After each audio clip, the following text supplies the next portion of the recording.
مسجد نبوي کې یو امام هغه چې بکلم تلاوت کو نو هغه چې تلاوت شروع کو نو په غون مسجد نبوي کې با بهترین خوشبوئی چې ودا بخوره شو او خوشبوئی به داسې په خلکو باندې لګیدا لکه چې لاچې کې سم مکس شي وي هغه چې بکره تلاوت کو نو هغه بهترین خوشبوئی به غون مسجد نبوي کې خوره شو دا یو شاګردو هغه پاغه پسې شو په امام صاحب پسې او د امام صاحب نوم شونو هغه امام عاصم رحمت الله علیه هغه پسې شو چې حضرت ته چې کله تلاوت کې یا مونږ دلته کې پڑھاوي کله چې تلاوت شروع کې په مسجد نبوي کې نو په مسجد نبوي کې بهترین خوشبوئی چې دا خوره شي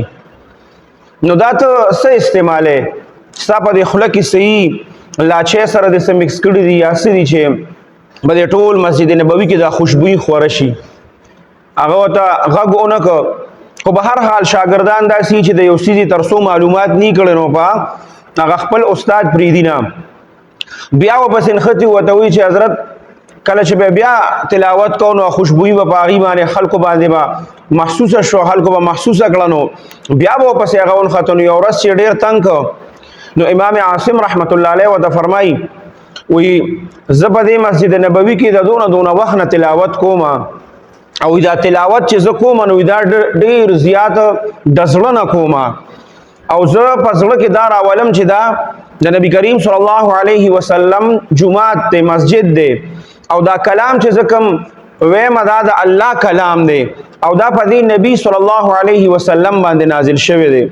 هغه ټول نورانیت او ارس ځان ته مخې ته کوم وای ما به داسې تلاوت کوم یو شپه چې دی نو او د شما نو نبی کریم صلی الله علیه وسلم چې دی نو په خوب کې راته زیارت وشو او ما ته رانږدې شو ما ته وی چې عاصمه ته زما په مسجد کې ډېر ښکلی او بهترین تلاوت کې او ما ته رانږدې شو زما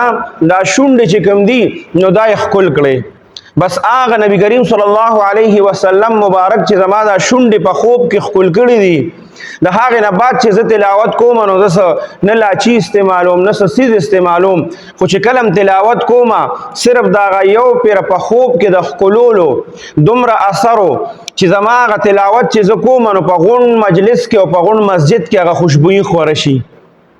نو مونږ چې کله د زړه تلاوت کوو دا واقعا پیر ذوالفقار صاحب حفظه الله دا په خپل کتاب کې لیکل دا باقاعده هغه سره حواله ورکړی دا